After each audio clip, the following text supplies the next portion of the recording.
نبی صلی اللہ علیہ وسلم کی طبیعت کچھ خراب رہنے لگی تھی، آپ صلی اللہ علیہ وسلم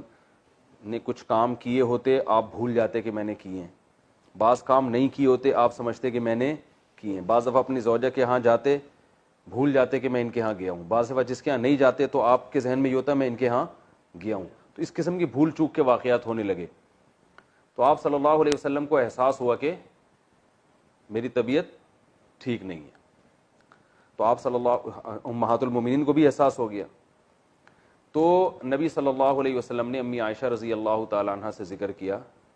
کہ میں نے اللہ سے دعا مانگی تھی کہ میری اس مرض کو اللہ تعالیٰ ٹھیک کر دے۔ تو یہ بالکل صحیح احادیث ہیں جو میں آپ کے سامنے بیان کر رہا ہوں۔ تو رسول اللہ صلی اللہ علیہ وسلم نے فرمایا امی عائشہ سے کہ میں رات کو جب لیٹا ہوں بستر پہ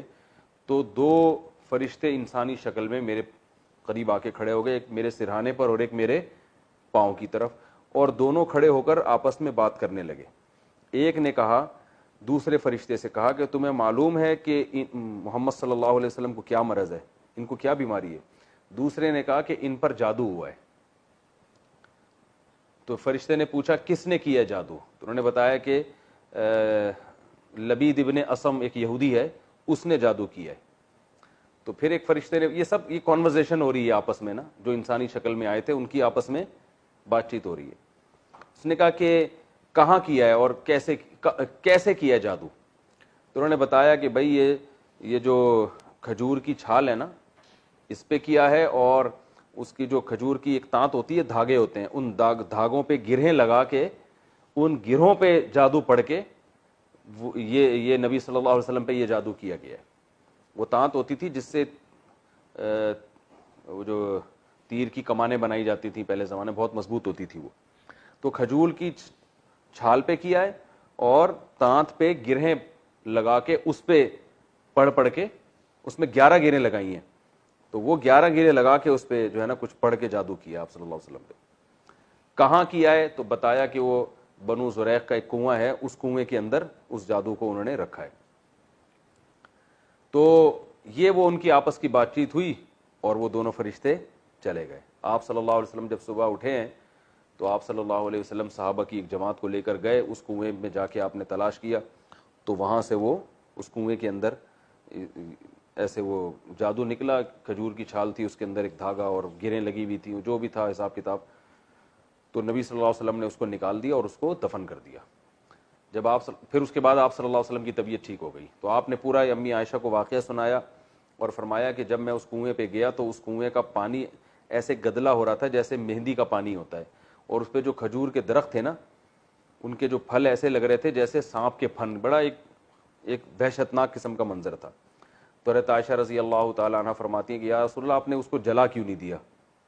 تو آپ نے فرمایا کہ اس سے اور زیادہ شر پھیلے گا۔ تو اس کی محدثین نے شارحین نے وجہ بیان کی ہے کہ وہ اگر وہ جلاتے تو سب کو پتہ چل جاتا اور باتیں بنتی، اور ظاہر ہے برائی کا تذکرہ جتنا ہوتا ہے اس سے شر اور زیادہ پھیلتا ہے، لوگ وہ طریقہ سیکھ لیتے جادو کا، تو اس لیے آپ صلی اللہ علیہ وسلم نے اس کو کیا کر دیا؟ دفن کر دیا اس کو۔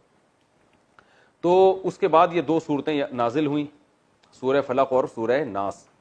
اور ان کو پڑھنے کا نبی حضرت جبریل نے آپ صلی اللہ علیہ وسلم کو حکم دیا کہ رات کو آپ ان کی تلاوت کریں۔ تو نبی صلی اللہ علیہ وسلم جب یہ صورتیں نازل ہوئیں تو ان کے ساتھ قل واللہ احد بھی ملاتے، سورہ فلق اور سورہ ناس، یہ تینوں صورتیں آپ جب بھی رات کو آرام فرماتے تو تینوں صورتیں، اس کا سنت طریقہ کیا ہے کہ بغیر بسم اللہ کے آپ نے قل واللہ پڑھنی ہے، پھر سورہ فلق پڑھنی ہے، پھر سورہ ناس پڑھنی ہے، اس کے بعد آپ نے اپنے ہاتھ پہ پھونک مارنی ہے، پھر وہ جہاں جہاں آسانی سے ہاتھ چلا جائے وہاں وہ ہاتھ پھیرنا ہے، پیچھے بھی اور سامنے بھی، پھر اس کے بعد دوبارہ یہ عمل کرنا ہے، تینوں صورتیں پڑھ کے پھر تیسری دفعہ یہ عمل کرنا ہے۔ تو یہ طریقہ نبی صلی اللہ علیہ وسلم نے ہمیشہ اس کو اختیار کیا تاکہ جادو سے آپ صلی اللہ علیہ وسلم کی حفاظت رہے۔ تو آیا کہ اس جیسی صورتیں پورے قرآن میں نازل نہیں ہوئی ہیں، تو اب سوال یہ پیدا ہوتا ہے کہ یہی الفاظ سورہ فاتحہ کے بارے میں بھی ہیں۔ آپ صلی اللہ علیہ وسلم نے فرمایا کہ سورہ فاتحہ جیسی صورت پورے قرآن میں کوئی بھی نہیں ہے، تو اس کی تشریح دوسری حدیث میں آتی ہے کہ آپ صلی اللہ علیہ وسلم نے فرمایا کہ بطور رقیہ کے، یعنی یہ جادو اور یہ جو ہے نا اس طرح کی چیزوں کے علاج کے لیے سورہ فلق اور سورہ ناس جیسی صورت پورے قرآن میں نہیں ہے، دوسری حدیث میں اس کی تشریح ہے۔ تو پتہ یہ چلا کہ سورہ فاتحہ جو سب سے افضل صورت ہے وہ اپنے مضامین کے لحاظ سے کہ اس میں توحید ہے, اللہ سے دعا مانگی گئی ہے, انعام یافتہ لوگوں کا راستہ مانگا گیا اور بار بار نماز میں پڑھی جاتی ہے. اور سورہ فلق اور سورہ ناس کی افضلیت اس وجہ سے ہے کہ یہ سب سے افضل ہے بطور علاج کے. تو نظر ہے, جادو ہے, اس قسم کی, یا حاسدین کا حسد ہے, جیلیسی میں لوگ آپ کو نقصان پہنچاتے ہیں نا, تو اس قسم کے نقصانات سے بچنے کے لیے سب سے بہترین سورت جو نازل کی گئی ہے وہ کون سی ہے؟ وہ سورہ فلق اور سورہ ناس ہے.